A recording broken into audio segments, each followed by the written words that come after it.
Halo pemirsa, apa kabar Anda hari ini? Senang sekali saya Raden Mardias dapat kembali menemani Anda dalam sebuah program talkshow yang syarat informasi inspiratif untuk Anda dan juga keluarga. Inilah Bincang Sehati.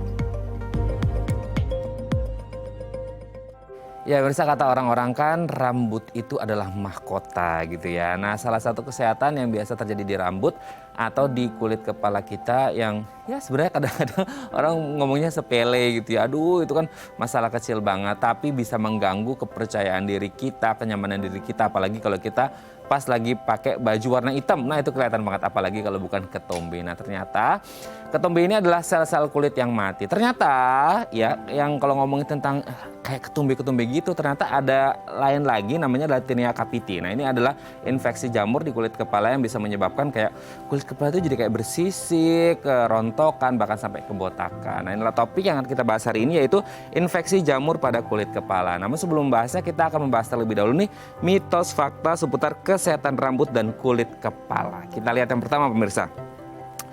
Tidak boleh mencabut uban. Nah, bagi Anda yang mungkin 30 plus gitu ya, 30 plus, kayaknya nggak 30 plus.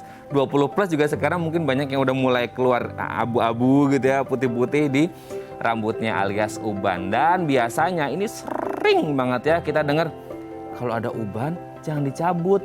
Nanti dari 1 bisa jadi 2, bisa jadi 5, bisa jadi 10, bisa jadi tambah banyak. Nah, apakah ada hubungannya memang antara kalau ada 1 uban dicabut, nanti bakal tumbuh uban yang lebih banyak, atau sebenarnya itu cuma mitos belaka gitu ya, karena ini ngomongin genetik gitu ya, kondisi fisiologi seseorang. Nanti akan kita bahas ya. Oke, kita lanjut poin yang selanjutnya pemirsa.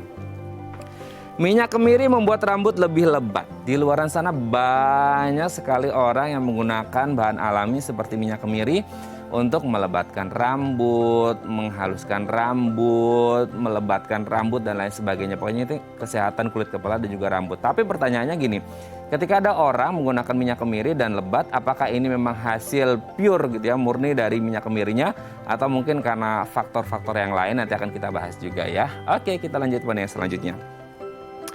Menyisir 100 kali agar meningkatkan kualitas rambut. Ngebayanginnya aja udah capek ya pemirsa, 100 kali. 1, 2 gitu ya. Nah, pertanyaannya apakah dengan 100 kali menyisir ini bisa baik untuk kesehatan rambut kita, atau sebenarnya justru bikin rontok, karena akhirnya kan banyak yang akhirnya terkikis gitu ya, karena bergesekan antara kulit kepala dan juga sisir. Oke, kita lanjut poin yang selanjutnya. Ketombe muncul karena kurang bersih saat keramas. Sering nggak kalau ada orang ketombe kita bilang, kamu pasti sampuannya, keramasnya nggak bersih nih, masih ada sisa-sisa sampunya, masih ada sisa sabunnya gitu ya, sehingga akhirnya menempel di kulit kepala, terus jadi sisa-sisa gitu yang kering dan akhirnya rontok jadi ketombe. Nah, pertanyaannya gini, ketika kita sampuan gitu ya agak kurang bersih atau masih ada sisa-sisanya, apakah ini berakhir di kulit kepala kita menjadi ketombe atau enggak? Nanti akan kita bahas juga ya. Oke, kita lihat poin yang terakhir. Kegiatan di luar ruangan membuat rambut jadi merah. Sering kita dengar alay, anak layangan gitu ya, rambutnya ngeblonde-blonde tapi gara-gara kena sinar matahari. Katanya begitu. Apakah memang betul ketika kita terlalu banyak aktivitas outdoor di luar ruangan dan terkena paparan sinar matahari langsung gitu ya, ini bisa membuat rambut kita menjadi kemerahan atau mungkin diwarnai? Nanti akan kita bahas ya. Oke, itu tadi beberapa mitos fakta seputar kesehatan rambut dan kulit kepala, dan kami akan membahasnya sesaat lagi. Tetap bersama kami di Bincang Sehati.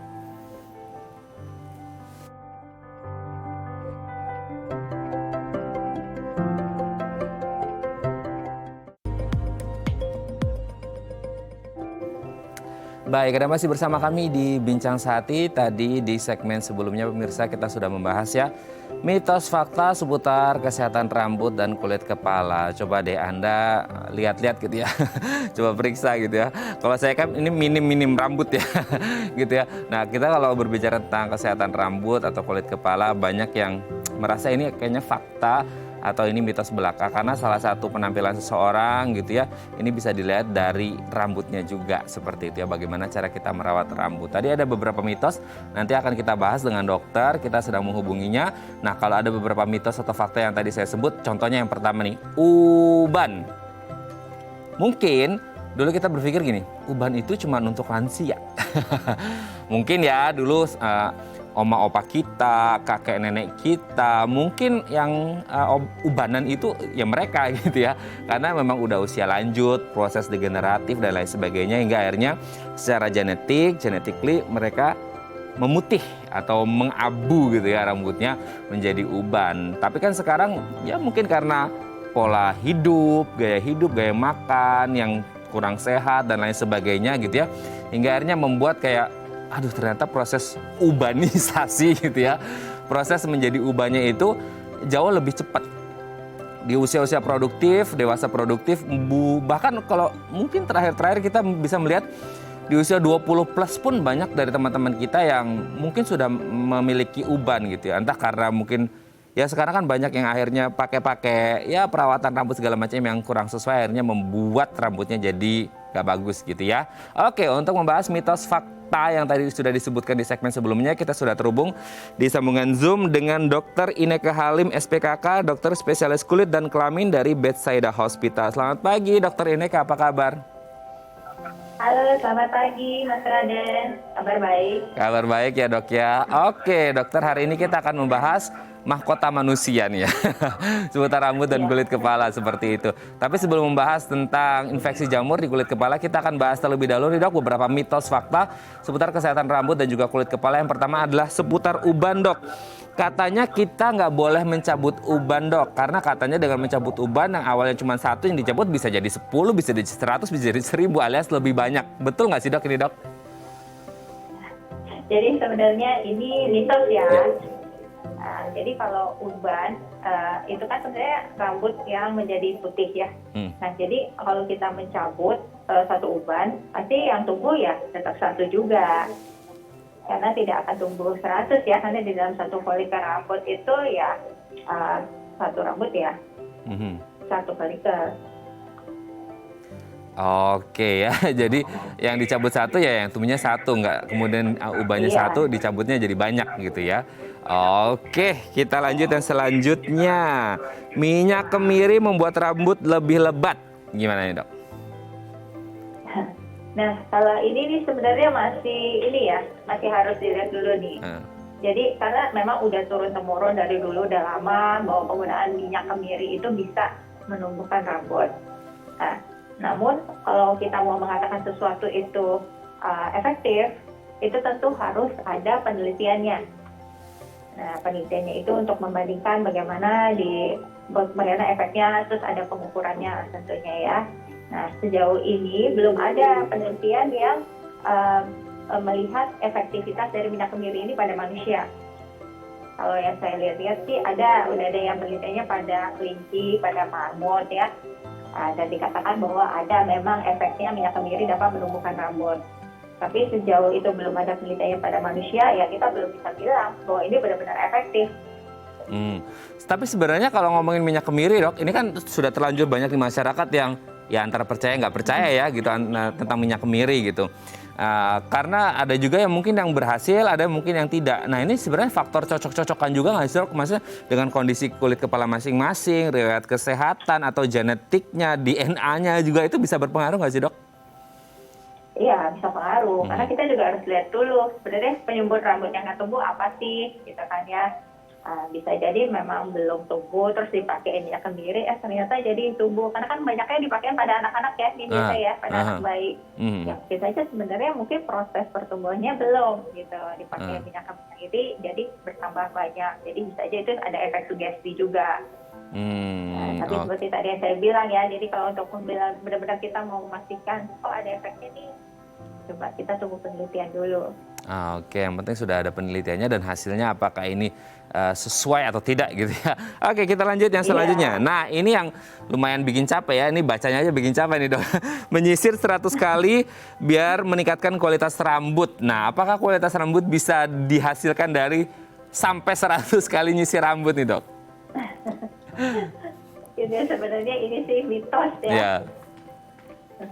Karena sebenarnya sesuatu yang berlebihan itu juga pasti nggak bagus ya. Jadi sebenarnya kita menyisir rambut 100 kali itu akan menimbulkan friksi sebenarnya atau gesekan antara rambut. Nah kalau dia terus-menerus digesek ya, itu justru akan mempengaruhi juga rambutnya jadi lebih rapuh, terus mudah patah, itu juga bisa ya. Terus sisiran tarikannya itu bagaimana gitu kan, itu juga bisa menarik rambutnya jadi malah membuat lebih rontok, itu bisa. Jadi kalau sisir rambut ya secukupnya ya, tetap rapi, dan juga hindari menyisir rambut saat rambutnya basah. Oke. Oh, makanya kalau perempuan-perempuan itu habis mandi, habis sampoan, keramas, biasanya pakai hair dryeran dulu gitu ya, Dok ya. Baru disisir. Jadi hair dryer juga nggak boleh terlalu sering nih Oh, penggunaannya. gitu. Oke. Kenapa itu, Dok? Kalau cuma diangin-anginin aja sih nggak apa-apa ya. Tapi kalau misalnya dipakai yang hangatnya tuh, apalagi yang terlalu panas suhunya, itu juga akan membuat rambutnya menjadi rapuh, kering, dan malah mudah rontok. Nah, ini kan dilema banget nih, polemik bagi wanita-wanita karir di ibu kota gitu ya, di kota-kota besar yang nunggu keringnya kapan gitu kan. Sementara kalau lepek itu mereka nggak pede kan di jalan atau di kantor, mau nggak mau mereka sering hair dryerin gitu. Itu juga ternyata tidak boleh ya, terlalu sering bisa merusak. Nah, kalau dari sisirnya tadi, Dok, sisirnya ini tergantung juga nggak sih, Dok, sama kayak, kan ada sisir yang ujung-ujungnya itu ada yang tajam, ada yang tumpul gitu ya, itu juga pengaruh, Dok? Ya, sebaiknya pilih yang lembut ujungnya. Jadi nggak akan mengiritasi kulit kepalanya. Dan juga kalau saat rambut masih setengah basah, untuk menyisir itu baiknya pakai sisir yang bergigi jarang. Yang bergigi jarang ya. Oke, kita lanjut yang selanjutnya, Dok. Ketombe muncul karena kurang bersih saat keramas. Nah, banyak yang bilang, ih kamu ketombean pasti keramasnya nggak bersih nih, bilasnya nggak bersih. Ada hubungan nggak sih, Dok? Sebenarnya ini juga mitos ya. Yeah. Nggak ada hubungannya. Jadi kalau nggak bersih nih, kita misalnya nggak bersih, mencuci rambutnya ada sisa-sisanya, itu hanya akan menimbulkan seperti kayak kotoran gitu. Jadi kayak ada putih-putih, mungkin itu yang dipikir ketombe. Padahal sebenarnya ketombe itu berbeda. Ketombe itu sebenarnya pengelupasan kulit kepala ya. Pengelupasan kulit kepala berbentuk seperti sisik. Oke ya. Oke, kita lanjut yang terakhir, Dok. Kegiatan di luar ruangan membuat rambut jadi merah. Istilahnya kalau di kita nih alay, anak layangan gitu ya, Dok ya. Terlalu banyak main, biasanya anak-anak nih ya, atau bapak-bapak yang aktivitasnya di outdoor gitu, akhirnya kena paparan sinar matahari secara langsung, rambutnya jadi agak kemerahan, agak ngeblonde-blonde gimana gitu. Itu sebenarnya efeknya atau gimana itu, Dok? Ya, ini bisa dari matahari sih memang. Jadi paparan sinar matahari yang lama itu kan juga akan mempengaruhi rambut kita. Biasanya tuh sinar UVB dan UVA. UVA itu kan biasanya sinar matahari kan ada dua ya, UVA sama UVB. Kalau UVA itu biasanya menyebabkan aging. Kalau UVB menyebabkan burn atau terbakar. Nah, kalau UVA itu dia terus terpengaruh, itu akan menyebabkan seperti premature aging, gitu di rambut kita. Nah, pada usia aging itu kan juga jumlah melanin atau zat pemberi warna pada rambut kita itu mulai berkurang. Nah, makanya dia jadi warnanya dari yang hitam menjadi agak kemerahan atau agak oranye. Nah, UVB-nya itu juga itu kan burn ya. Jadi rambut pun sebenarnya bisa burn atau terbakar. Nah, jadi burn-nya itu istilahnya bukan benar-benar terbakar seperti kayak kulit gitu ya, kayak melepuh gitu, enggak. Tapi sinar UVB itu akan membuat oksidasi istilahnya. Jadi oksidasi dari zat yang ada di dalam rambut kita. Jadi itu biasanya oksidasi, ada zat ya namanya thiol. Nah, itu akan teroksidasi oleh sinar matahari terus menjadi asam sulfonat. Nah, sedangkan asam sulfonat itu yang dibutuhkan untuk membuat rambut itu jadi lebih halus.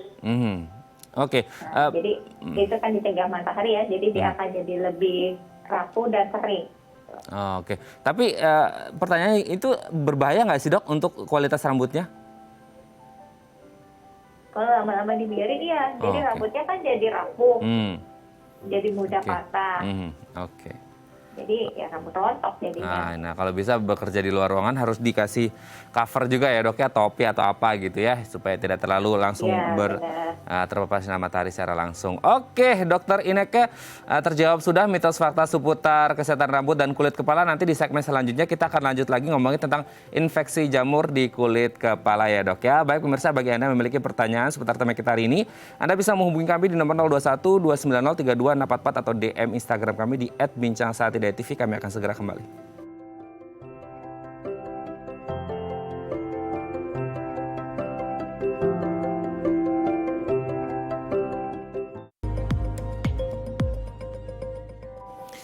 Baik, Anda masih bersama kami di Bincang Sehati dan kita masih membahas tema kita hari ini, infeksi jamur di kulit kepala. Nah, bagi Anda yang punya masalah seputar ketombe, kulit kepala yang bersisik, rontok, kemudian kebotakan dan lain sebagainya, Anda bisa menghubungi kami di nomor 021 290 3244 atau DM Instagram kami di @bincangsaatidayatv. Kita masih bersama dengan Dr. Ineke Halim SPKK, dokter spesialis kulit dan kelamin dari Bethsaida Hospital. Dokter Ineke, kita lanjut lagi ya dok ya.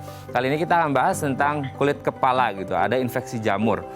Wah, mengerikan sekali ya kalau kita ngomongin kulit kepala, kan memang katanya kulitnya lebih sensitif dari kulit yang tubuh kita yang lain. Terus ditambah lagi ada infeksi jamur, ini juga mengerikan. Nah dok, sebelum kita membahas infeksi jamurnya gitu ya, sebenarnya bisa dijelaskan nggak sih apa ya istilahnya struktur atau anatomi dari kulit kepala kita ini seperti apa? Kan katanya lebih sensitif, berbeda dengan kulit kita yang lain di tangan, di kaki, tubuh dan lain sebagainya dok. Ya, oke. Jadi untuk struktur kulit sebenarnya itu mirip, sama ya, hampir sama seperti struktur kulit di tempat lain. Jadi ada epidermisnya, lapisan paling atas, dermis, terus jaringan lemak, dan baru otot ya di bawahnya.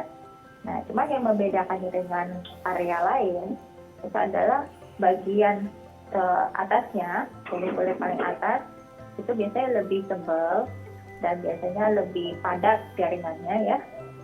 Jadi apabila kita pegang tuh terasa lebih keras, gitu kan, kalau kita pegang kulit kepala kita kan lebih keras dibandingkan area yang lain. Nah, lalu pembuluh darahnya juga lebih banyak di area sana. Jadi pembuluh darah yang banyak ini yang makanya membuat kalau misalnya kita luka di kepala itu darahnya lebih banyak. Dan juga banyak kelenjar minyaknya di sana. Ya, itu yang membuat rambut kita itu jadi biasanya kelenjar minyaknya itu gunanya untuk membuat kulit kepala kita tidak kering. Oke. Nah, sebenarnya kalau ngomongin kulit kepala gitu ya dok ya, ini gangguan yang biasa atau sering prevalensinya paling banyak terjadi gangguan di kulit kepala ini, gangguan kesehatan seperti apa dok? Ada beberapa ya, jadi bisa ketombe, itu mungkin yang paling sering ya, ketombe. Lalu bisa infeksi. Infeksinya ini bisa infeksi jamur, infeksi bakteri, atau kutu. Dan bisa juga penyakit psoriasis. Jadi itu seperti penyakit kulit bersisik dan serta kemerahan di kepala ya. Ini biasanya mirip nih sama ketombe atau mirip dengan dermatitis seborrheic. Bisa juga ada penyakit lupus atau ada penyakit yang disebut lichen planopilaris ya. Itu ada penyakit kulit yang lain. Oke. Dan kalau juga iritasi. Iritasi, oke. Oke, dok. Nah, kalau yang tentang infeksi jamur, dok, ini infeksi jamur agak mengerikan juga ya. Infeksi jamur di kulit kepala gitu. Nah, infeksi jamur di kulit kepala ini kondisi yang seperti apa ini, dok? Kalau infeksi jamur itu biasanya pasien-pasien seringkali itu datang keluhannya itu ada bercak di kepalanya. Jadi bercak kemerahan, bisa juga ditutupi oleh sisik ya, biasanya tuh bulat, ditutupin sisik yang berwarna putih. Kadang-kadang tuh disertai rasa gatal. Bisa juga ada buntut-buntut bernanahnya di kepala dan disertai bengkak, biasanya itu bisa juga. Oke. Ini jamurnya seperti apa sehingga akhirnya bisa menginfeksi ini, dok? Jadi jamurnya sih macam-macam ya, yang bisa menginfeksi itu biasanya ada yang namanya spesiesnya itu microsporum, ada yang namanya tonsuran. Itu biasanya bisa didapat dari banyak hal sih. Jadi bisa bisa aja penularannya itu didapat dari hewan ya. Jadi paling sering itu hewan peliharaan. Jadi dari anjing, kucing. Nah, jadi itu pindah menular ke manusia.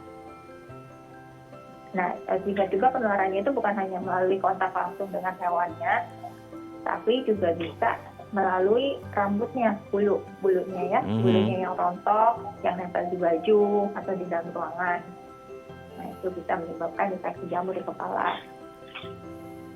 Bisa juga tuh didapatnya dari orang lain, jadi nular dari orang ke orang.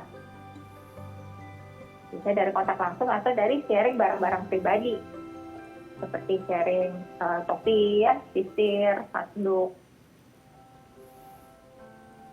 Oke ya, oke. Ini bisa menular dari hewan peliharaan, juga dari manusia ke manusia kalau ada penggunaan barang-barang pribadi yang akhirnya dipakai secara bersamaan. Oleh karena itu ya pemirsa, kalau mungkin untuk sisir dan lain sebagainya ini kalau bisa barang masing-masing ya, jangan dipakai secara bersamaan karena takutnya yang satu sehat, satunya terinfeksi jamur, nanti bisa nular ke yang lain ya. Oke, kita lanjut lagi dok. Nah sebenarnya kalau berbicara tentang penularan gitu ya dan risikonya, tadi kan sudah disebut dari hewan peliharaan, mungkin bisa saja dari bulunya, dari akhirnya nempel segala macam. Nah ada nggak sih maksudnya range usia yang rentan mengalami infeksi jamur di kulit kepala ini ya, kalau semisal anak-anak nah gitu ya, ini kan masih dalam proses tumbuh kembang di mana mungkin belum terbentuk secara sempurna, apakah lebih rentan atau mungkin yang lansia yang udah proses degeneratif atau sebenarnya semua range usia ini berisiko mengalami infeksi jamur di kulit kepala?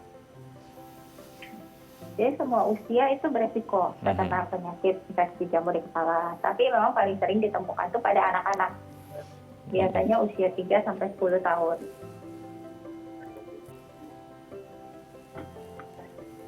Oke ya, oke. Nah berarti kan memang semuanya ini range usia bisa mengalami seperti itu ya dok ya. Tapi terutama anak-anak seperti itu. Nah sebenarnya anak-anak ini karena masih dalam proses tumbuh kembang atau gimana nih dok? Jadi kalau anak-anak itu kan memang sistem imunnya itu belum tumbuh sempurna seperti orang dewasa. Itu salah satu faktor. Dan juga salah satu faktor lainnya adalah kalau di kepala kita itu kan ada kelenjar minyak ya. Nah, kelenjar minyak itu dia juga menghasilkan ada yang namanya asam lemak. Nah, asam lemak ini sebenarnya dia berfungsi sebagai fungsi statik atau menghambat pertumbuhan jamur. Nah, waktu kita usia pubertas atau udah mulai masa akhir balik nih, nah kelenjar minyak tersebut akan bertambah banyak jumlahnya. Makanya jarang ditemukan infeksi jamur ini pada usia di atas pubertas karena mereka sudah punya banyak asam lemak yang berfungsi untuk menghambat pertumbuhan jamur ini. Oke, nah kalau berbicara itu dari range usia gitu ya. Nah kalau dari iklim gitu atau situasi kondisi keadaan geografis, iklim, cuaca dan lain sebagainya, Indonesia ini kan negara tropis dok. Katanya kan negara tropis itu rentan mengalami jamur-jamuran gitu ya, gitu karena mungkin kelembapan suhu dan lain sebagainya deh gitu. Nah kalau untuk infeksi jamur sendiri gitu ya, kalau jamur kan kita juga ngomongin, ini Indonesia ini negara tropis gitu. Ini sebenarnya orang Indonesia lebih rentan nggak sih mengalami infeksi jamur di kulit kepala? Mungkin kan karena kita beraktivitas di bawah sinar matahari, habis itu keringetan, habis itu ya kena debu lah, polusi apalagi di kota besar. Ini sebenarnya ada hubungan nggak sih relasi antara seseorang yang tinggal di negara tropis dengan kondisi suhu udara seperti ini dengan potensi atau risiko terjadinya infeksi jamur di kulit kepala, dok? Ini ada hubungannya ya. Jadi jamur itu untuk tumbuh dia membutuhkan lingkungan tertentu. Jadi dia biasanya butuh lingkungan yang lembab ya. Jadi itu dia bisa tumbuh. Makanya kalau misalnya kita banyak beraktivitas, banyak berkeringat dan di daerah yang lembab, di daerah yang panas seperti Indonesia, itu akan membuat suasana yang baik untuk pertumbuhan jamur. Dan juga kalau di Indonesia ini ya kan masih banyak ya yang tinggalnya berdempetan. Jadi rumahnya itu kecil, terus tinggalnya berdekatan. Nah itu juga akan mempermudah penyebaran. Oke dong. Nah kalau di salah satu tempat ya, mungkin kita semua sudah tahu gitu, ada satu masyarakat gitu yang dimana anak-anaknya ini berambut gimbal seperti itu ya. Nah sebenarnya ini tanpa ngomongin yang lain-lain ya, kita berbicara dari sisi medisnya, sebenarnya apakah ini juga berisiko mengalami infeksi jamur di kulit kepala, mengingat kan kita tinggal di Indonesia, tingkat kelembapan tinggi dan itu kan akhirnya kayak apa ya, agak terkungkung seperti itu sehingga mungkin potensi tumbuhnya jamur lebih besar dok, atau gimana nih? Ya, jadi itu ada di daerah Dieng ya, kalau nggak salah ya, itu ya yang banyak rambut gimbal. Nah, sebenarnya untuk resiko timbulnya jamur sih sama ya, seperti anak-anak lain. Asal mereka tetap menjaga kebersihannya, karena memang butuh extra care untuk rambut seperti itu. Jadi harus lebih mungkin membersihkannya ya, harus lebih telaten. Karena kan akan kusut dan susah disisirnya. Tapi sebenarnya preferensinya sih sama. Yang penting itu tadi jaga hygiene-nya sih. Oke, yang penting jaga kebersihannya ya. Oke dok, nanti kita akan lanjut lagi dok di segmen selanjutnya ngomongin tentang apa yang harus dilakukan ketika orang sudah mengalami infeksi jamur. Adakah kemudian ini berkomplikasi atau kalau tidak ditangani sedari dini tidak baik, ini bisa berakibat seperti apa di kulit kepala kita, bahkan mungkin bisa menyeluruh ke seluruh tubuh kita. Nanti akan kita bahas di segmen selanjutnya dok ya. Baik pemirsa, bagi Anda yang memiliki pertanyaan seputar tema kita hari ini, Anda bisa menghubungi kami di nomor 021 290 32644 atau DM Instagram kami di @bincangsaat.tv. Kami akan segera kembali.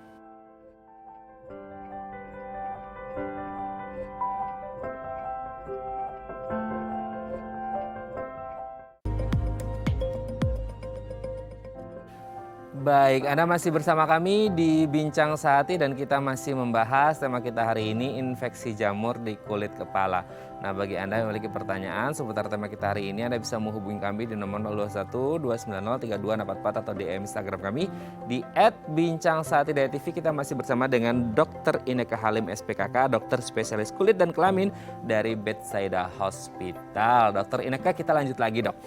Kalau ngomongin tentang infeksi jamur, mungkin banyak yang salah kaprah nih dok. Nah ini mungkin bisa diluruskan oleh dokter Ineke ya. Infeksi jamur, secara fisik kan tadi dijelaskan oleh dokter itu agak bersisik segala macam gitu ya dok ya. Nah yang paling umum, tadi kan dokter juga menyebut yang paling umum terjadi gangguan di kulit kepala kita kan ketombe. Nah yang terjadi di lapangan adalah seringkali kita terkecoh gitu. Ini antara infeksi jamur, Tinea capiti ya kalau tidak salah istilahnya, atau ini ketombe gitu. Ini beda atau sama, atau Tinea capiti ini, infeksi jamur ini merupakan penyebab dari ketombe atau justru kebalikannya atau gimana nih dok? Oke, jadi sebenarnya ini beda. Ya. Jadi kalau untuk ketombe sendiri itu kan akibat adanya peradangan di kulit yang mengakibatkan pengelupasan kulit sehingga akan tampak seperti lembaran titis ya. Sedangkan kalau pada Tinea capitis atau infeksi jamur pada kepala ini, itu fisiknya ini disebabkan itu partai jamur yang menempel pada permukaan kulit, lalu dia akan memakan keratin. Keratin itu ada jenis protein di permukaan kulit ya. Nah, jadi karena dia memakan keratin itu yang akan menjadi seperti kayak fisik. Nah, jadi sebenarnya beda dari bentuknya pun sebenarnya beda ya. Kalau ketombe itu juga lebih tersebar biasanya tempatnya di area kepala. Sedangkan kalau untuk fisiknya jamur ini biasanya hanya setempat, yaitu di area yang terkena. Jadi biasanya ada satu area bulat gitu ya, hanya di situ aja biasanya fisiknya. Oke. Nah ini sisiknya dia akan mengelupas sendirikah atau akan hilang dengan sendirinya atau gimana ya dok? Bila nanti sudah diobati, nanti dia akan hilang dengan sendirinya. Oke, akan hilang dengan sendirinya ya. Oke, nah ini kan udah dijelaskan beda nih antara ketombe dengan infeksi jamur atau Tinea capiti ini sendiri. Nah sebenarnya ada nggak sih ya, masih gejala gitu yang dirasakan sehingga akhirnya kan pasti kan nggak langsung satu hari bangun tidur plek ada muncul Tinea capitis di situ gitu ya dok ya, pasti itu berproses kan seperti itu. Nah jauh-jauh hari sebelum akhirnya itu benar-benar muncul infeksi jamurnya di kulit kepala, ada nggak sih yang dirasakan gitu? Mungkin gatal-gatal, kalau gatal kan sangat umum gitu ya, entah itu ketombe apapun, kutuan pun juga kan gatal gitu. Nah sebenarnya gejala yang khas ketika kita ngomongin infeksi jamur di kulit kepala ini apakah ada atau sebenarnya ya umum seperti pada umumnya gangguan di kulit kepala yaitu gatal-gatal, Dok? Ya, jadi biasanya awalnya tuh berupa ada beruntus. Saya ada beruntus kecil dulu tubuh. Nah, mungkin itu yang biasanya kurang disadari kan, karena dipikir ya mungkin ada kayak beruntusan aja. Nah, beruntus kecil itu lama-lama dia akan membesar, akan menjadi bercak. Nah, bercaknya itu akan disertai fisik tadi berwarna putih. Biasanya dia bentuknya bulat. Nah, kalau rasa gatal kadang-kadang bisa gatal, tapi nggak selalu. Ya, jadi terutama gatalnya itu kalau berkeringat. Dan juga nanti setelah itu bisa kadang-kadang akan disertai oleh rambut rontok. Dan khasnya lagi rambut rontoknya ini dia akan bertampak di kulit kepala itu seperti titik-titik hitam. Nah, itu karena rambut yang rapuh itu ada pas di bagian permukaan. Jadi dia patahnya di atas permukaan kulit. Nah, itu yang membuat seperti kayak titik-titik hitam. Dan kalau biasanya infeksinya lebih berat, itu bisa menjadi seperti bengkak ya, daerah itu bengkak, timbul beruntus bernanah, dan bisa juga disertai oleh demam dan adanya pembesaran kelenjar getah bening di area leher. Nah, itu dia. Nah, kalau akhirnya terjadi pembengkakan kelenjar getah bening di leher, ini kenapa, Dok, akhirnya? Dan ini di kondisi yang di tahap yang berbahaya atau seperti apa nih? Karena kan nyambungnya sampai ke kelenjar getah bening nih, Dok. Iya, jadi sebenarnya kalau tipe untuk tinea capitis ya, itu dia ada beberapa macam. Jadi ada tipe yang non-inflamatory atau yang tidak disertai peradangan, ada yang disertai peradangan. Jadi kalau yang tidak disertai peradangan itu yang tadi yang berupa bercak putih atau keabu-abuan di sekeliling fisik. Nah, kalau peradangan itu yang dia sudah ada bercak beruntus bernanah, terus bengkak dan basah tuh biasanya ya. Nah, kalau disertai peradangan itu kan pasti tubuh kita sebenarnya mengeluarkan faktor-faktor peradangan. Dan juga sistem pertumbuhan tubuh kita itu apabila ada infeksi, dia pasti akan membentuk pertahanan. Jadi salah satu pertahanan tubuh kita untuk melawan infeksi itu adalah kelenjar getah bening. Kelenjar getah bening itu kan banyak ya, sebenarnya areanya ada di leher, ada di ketiak, ada di selangkangan. Makanya kalau misalnya kita batuk pilek, perhatiin nggak di bawah sini, biasanya suka ada benjolan juga. Yes, betul. Ya, nah kalau untuk di tinea capitis ini, karena areanya di kepala, area yang paling dekat kelenjar getah beningnya adalah di leher. Makanya itu dia membengkak. Nah, itu tanda sebenarnya tubuh kita lagi berperang lah, istilahnya lagi melawan infeksinya. Oke ya, sedang melawan infeksinya ini. Oke, Dokter Ineke, sebelum kita lanjut, ini ada DM Instagram dari pemirsa, aku bacakan ya, Dok ya. Ini dari Sulis Swab, Ibu mungkin ini ya. Dok, anak saya usia 5 tahun, ada benjolan di kepala seperti bisul. Kalau dipegang dia kesakitan. Gimana ya, Dok ya, cara mengetahui apakah ini infeksi jamur atau bukan? Oh, ini ada benjolan kayak jamur, kalau dipegang kesakitan. Ini infeksi jamur atau bukan ini? Ibu Sulis ya, gimana nih, Dokter Ineke? Ya, jadi kalau untuk benjolan di kepala ya, itu kita harus lihat dulu secara langsung. Karena sebenarnya bentuknya beda antara bisul dengan infeksi jamur. Namun bila meragukan itu bisa nanti dilakukan pemeriksaan. Jadi ke dokter nanti bisa dilakukan pemeriksaan kerokan kulit ya, diambil sedikit sampelnya. Jadi biasanya itu lupa sisik di atasnya atau mungkin kalau ada nanahnya diambil itu dilakukan pemeriksaan di lab. Dilihat ini apakah jamur atau bakteri. Oke ya, semoga ini bisa menjawab pertanyaan Ibu Sulis dan semoga anaknya ini bisa langsung dibawa ke dokter, khususnya untuk spesialis kulit dan kelamin untuk mengetahui apakah ini bisul atau infeksi jamur atau mungkin penyebab yang lainnya dan harus dilakukan penanganan ya, karena penanganan yang tepat dari awal ini juga menjadi sangat penting, apalagi di usia anak-anaknya lagi tumbuh kembang, ini harus diperhatikan. Terima kasih sudah menghubungi kami Ibu Sulis. Nah, Dok, ini kalau kita berbicara tentang apa yang baru saja di DM Instagram ini mungkin ada korelasinya. Sebenarnya kalau tidak tertangani dengan baik ini bisa terjadi komplikasi apa aja sih, Dok, dan akhirnya bisa merembet kemana saja ini? Jadi komplikasinya itu bisa bila tidak ditangani, karena kan itu kadang-kadang gatal ya, bengkak, mungkin digaruk. Nah, akibatnya itu akan masuk infeksi sekunder. Jadi infeksi bakteri biasanya ya. Jadi infeksinya jadi double, udah ada infeksi jamur, ada infeksi bakteri. Jadi kan tentu pengobatannya juga harus double ya, dan penyembuhan jadi lebih lama. Dan apabila tidak cepat diatasi juga, tadi infeksi radang tadi akan menimbulkan jaringan parut. Nah, jaringan parutnya ini permanen dan bisa menimbulkan kebotakan permanen. Jaringan parutnya seperti apa ya, Dok ya? Jadi kayak bekas luka. Jadi kan misalnya dia sembuhnya nggak sempurna nih karena udah terlalu lama. Jadi kayak ada scar gitu di kepalanya dan di area tersebut rambut tidak tumbuh. Oke ya. Jadi ada semacam scar atau bekas luka yang akhirnya menjadi jaringan parut gitu ya. Nah, kalaupun akhirnya orang sudah terdeteksi, Dok, sudah didiagnosis, oh ini mengalami infeksi jamur, bukan ketombe biasa gitu ya. Pengobatan apa yang harus dilakukan dan tindakan apa? Maksudnya apakah harus dicukur habis dulu rambutnya kemudian dikasih treatment atau tidak harus cukur juga gitu, tapi bisa langsung kasih treatment atau seperti apa pengobatannya, Dok? Jadi sebenarnya nggak perlu cukur rambutnya ya, jangan sayang. Oke, jadi kalau untuk pengobatan tinea capitis atau infeksi pada jamur ini, itu lebih challenging daripada jamur di area tubuh yang lain. Karena dia nggak bisa hanya dengan menggunakan krim-krim, nggak cukup. Jadi karena krim-krim itu tidak bisa menembus jamur yang ada tidak bisa menembus polister rambut. Sedangkan jamurnya kan berada di dalam rambut. Oleh karena itu, untuk pengobatan jamur ini perlu obat oral atau obat minum. Dan pengobatannya pun memakan waktu sekitar 6-8 minggu. Nah, setelah itu bisa juga dibantu dengan penggunaan sampo. Sampo-nya itu mengandung kandungan ketoconazole atau zinc-pyrithione atau salicylic sulfida atau povidone iodine. Nah, itu penggunaan samponya digunakan seminggu 3 kali selama 2-4 minggu. Oke. Itu yang obat oral dan sampo-sampoan ini juga bisa dipakai oleh anak-anak dan ini aman, Dok, atau gimana nih? Ya, bisa. Dan untuk anak-anak tentu nanti kita aturin dosisnya ya.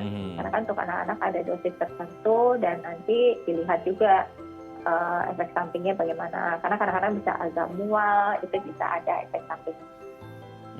Oke. Nah, ini sebenarnya kalau sudah di tahap dideteksi, diagnosis sudah mengalami infeksi jamur, ini tetap kan ada orang yang bisa kok ditangani dulu di rumah, kan ada tipe-tipe orang seperti itu ya, Dok ya. Ini sebenarnya ada bisa penanganan dulu di rumah atau waduh ini kalau udah di tahap kayak gini udah langsung harus ketemu dokter nih, harus minum obat oral, pakai sampo ini dan lain sebagainya, Dok? Ya, kalau di awal-awal muncul ya mungkin bisa dicoba penggunaan dengan sampo ya. Jadi sampo-sampo yang saya sebutkan. Tapi sebaiknya sih cepat langsung ke dokter. Karena memerlukan obat oralnya tadi ya untuk pengobatan dan juga mencegah penularan. Penularan ke orang-orang lain ke rumah dan komplikasinya tadi. Kan kasihan kalau sampai botak permanen ya. Betul. Oke. Nah, kalaupun akhirnya sudah minum obat oral, pakai sampo, treatment ini, treatment itu sudah selesai, sudah sembuh. Ada nggak sih potensi rekurensi terjadi lagi karena mengingat kan ini sesuatu yang menular nih, karena infeksi kan menular nih, Dok. Maksudnya apakah ketika sudah sembuh masih ada potensi lagi ketika faktor risikonya masih ada di sekitar kita gitu, Dok? Bisa banget. Makanya jadi kita harus cari tahu dulu nih sumbernya dari mana ya. Jadi apabila memang sumbernya dari hewan peliharaan, karena ini yang paling sering ya, pastikan bahwa hewan peliharaannya juga diobatin. Dan kita udah melakukan pembersihan dan desinfektan dari semua peralatan atau misalnya dari ruangan yang tadinya ditempati oleh hewan tersebut. Dan juga untuk orang serumah itu juga perlu ya untuk mencegah penularan, orang serumah sebaiknya menggunakan samponya juga selama 2-4 minggu. Oke ya, untuk meminimalkan risiko terjadinya lagi gitu ya, karena kan kalau udah sembuh masa mau treatment lagi gitu ya. Kalau sudah sembuh meminimalkan faktor risiko yang ada gitu ya.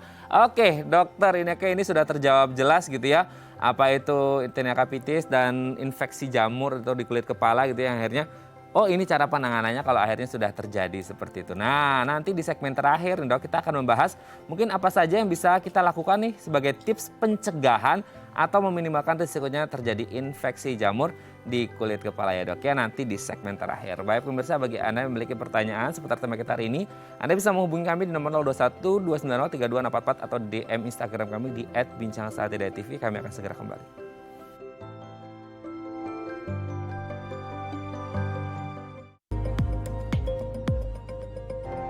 Baik, Anda masih bersama kami di Bincang Sehati dan kita masih bersama dengan Dr. Ineke Halim, SPKK, dokter spesialis kulit dan kelamin dari Bethsaida Hospital. Dr. Ineke, di segmen terakhir ini kita akan bahas ya dok ya beberapa tips atau cara deh yang bisa kita lakukan untuk mencegah atau meminimalkan risiko terjadinya tinea capitis atau infeksi jamur di kulit kepala. Yang pertama adalah, tadi juga sering disebut ya, kita yang pertama adalah selalu jaga kebersihan tangan dengan sabun dan air mengalir. Berarti ini indikasinya adalah ada sesuatu hal buruk yang dibawa dari tangan kita ketika kita menyentuh dan akhirnya terjadi jamur di situ ya dok ya. Karena kan apalagi ya tangan kan megang ini, megang itu segala macam, akhirnya bisa terbawa dan itu bisa menyebabkan infeksi jamur dok. Ya benar, jadi apabila kita udah mengelus-elus hewan peliharaan kita ya, apalagi kalau misalnya ternyata dia ada jamurnya tuh di situ, nah jangan lupa cuci tangan. Oke, nah di tangan ini kan di masa pandemi ini kita sering di masa pandemi ini juga kita belajar ya dok ya, maksudnya tangan ini adalah satu gerbang gitu yang paling diperhatikan ketika kita disuruh cuci tangan, pakai sabun, air mengalir atau hand sanitizer kalau worst skenario-nya nggak ada air gitu. Nah sebenarnya ketika ada jamur-jamur di tangan yang sebelum airnya nempel di kepala, sebelum kita pegang, ketika kita cuci tangan, pakai hand sanitizer, pakai sabun segala macam, ini bisa hilang dok, bisa terbunuh dan ketika kita megang rambut itu aman atau gimana tuh? Iya, jadi mengurangi resiko ya. Walaupun kan memang tidak 100% aman, tapi paling nggak 99% lah ya. Jadi apabila kita mencuci tangan, itu kan sabun-sabun cukup untuk membunuh bakteri dan jamur. Oke, ya kita lanjut pertanyaan selanjutnya dok. Cuci rambut dan kulit kepala secara rutin dengan sampo. Nah ini juga baik dok, atau ada jenis-jenis sampo khusus yang kan kita ngomongin kulit rambut ini kan mungkin lebih sensitif dari kulit yang lain, apalagi pernah punya riwayat gitu, ada sesuatu gangguan sama kulit rambut kita. Ini sebenarnya ada jenis sampo khusus nggak sih dok, maksudnya yang dihindarin yang agak keras gitu dok? Kalau jenis sampo sih sebenarnya apa aja boleh ya, yang penting ya cocok dengan kulit rambut kepala dan juga teratur dilakukannya agar menjaga kulit kepala tetap bersih dan tidak lembab. Karena kan kita tahu ya tadi kelembapan itu tempat yang baik untuk pertumbuhan jamur. Sekarang kan banyak tuh dok sampo-sampo yang terbuat dari buah-buahan gitu ya, yang ala-ala herbal yang tidak terlalu keras kan bahasanya gitu, bahasa marketingnya kan gitu. Itu juga baik ya dok ya kalau untuk kulit rambut yang lumayan sensitif?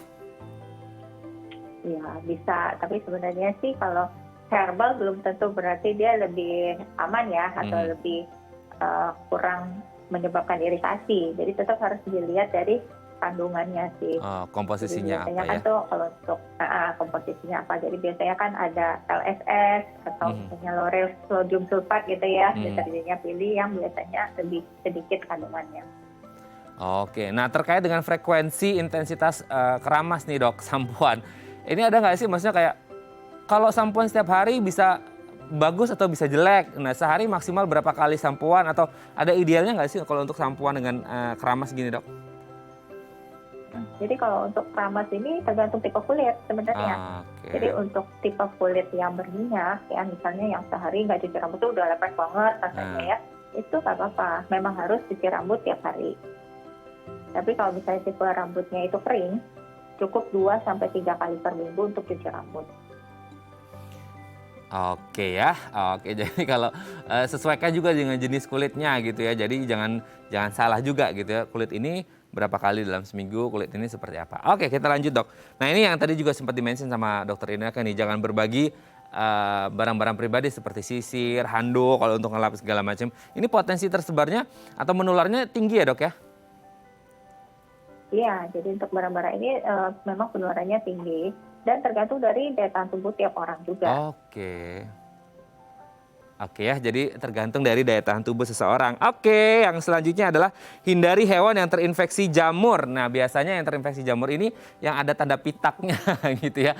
Wah, tanda pitak ini kan kadang-kadang kalau hewan kayak kucing atau anjing kan mungkin habis berantem sama temennya gitu akhirnya ada luka. Nah, kalau yang terinfeksi jamur pada binatang atau hewan ini biasanya seperti apa sih dok? Biasanya itu ada bercak merah. Bercak merah kadang-kadang bisa bersisik atau kadang merah aja dan bulunya rontok. Jadi tiba-tiba area itu menipis gitu bulunya. Nah itu harus curiga tuh infeksi jamur. Oke ya, harus dicurigai kalau itu infeksi jamur. Yang terakhir dok, obati hewan peliharaan yang terkena infeksi. Nah ini berarti kan ya nggak mungkin juga pakai obat kita ya manusia. Ini ada obat sendiri mungkin ke vet atau ke pet shopnya untuk ketemu dengan dokter hewannya. Nah kalau akhirnya ini bisa terselesaikan, berarti faktor risikonya udah hilang dong dok, atau gimana nih? Ya itu kan salah satu faktor risikonya ya tadi ya. Jadi itu diobatin. Lalu bisa juga tadi tempat yang biasanya di tempatnya hewan peliharaannya main itu juga sebaiknya kan dibersihkan. Bisa menggunakan desinfektan. Itu salah satu caranya tuh bisa pakai bleaching atau pemutih ya. Jadi diencerin 1:10 dengan air. Nah itu untuk digunakan untuk membersihkannya supaya jamurnya mati. Ini juga bisa dilakukan pada baju ya. Itu bisa direndam, misalnya kan misalnya ada penularannya itu dari orang lain. Nah, jadi baju orang yang terkena tadi itu bisa dicuci, direndam juga dengan menggunakan desinfektan. Oke, nah ini kan kembali lagi kalau kita ngomong infeksi jamur kan kondisi kesehatan masing-masing imun tergantung pada kondisi kulit kepala juga. Nah sekarang kan gini dok, yang terjadi di kota-kota besar, apakah ini ada hubungannya atau tidak, atau menjadi faktor risiko atau tidak? Banyak yang akhirnya pakai, ya tadi sudah disebut, pakai hair dryer atau kemudian bleaching, pewarnaan yang akhirnya membuat kulit rambut ini jauh lebih sensitif. Ini juga bisa berdampak lebih rentan nggak sih sehingga ketika ada infeksi jamur dia nempelnya cepat dan reaksinya cepat dok? Kalau dari kulit kepala yang tidak intak, nah itu kan maksudnya kalau iritasi gitu ya, atau misalnya jadi lebih rusak ya rambutnya karena bleaching dan sebagainya, itu kan cenderung mengiritasi kulit kepala juga. Pasti akan membuat jamur ini lebih mudah masuk ke dalam kulit kepala kita dan menyebabkan infeksi. Oke, jadi harus seperti ada tempat masuknya ya. Yes, ada pintu gerbangnya gitu ya dok ya. Jadi harus berhati-hati untuk merawat rambut kita. Baik, terima kasih dokter Ineka sudah berbagi bersama kami pagi hari ini. Semoga rambut kita sehat, kulit kepala kita sehat, dan kita terhindar dari berbagai masalah penyakit di kulit kepala kita. Terima kasih dokter Ineka, sehat selalu, salam untuk keluarga di rumah dan teman-teman di Bethsaida Hospital. Selamat pagi dokter Ineka. Selamat pagi. Baik, pemirsa, bagi Anda memiliki kritik dan saran, Anda bisa menghubungi kami di nomor 0889 8100 5000 atau Anda bisa follow media sosial kami di @bincangsati.tv dan tetap disiplin prokes 6M. Saya Raden Matlias pamit, sampai jumpa dan selamat beraktivitas.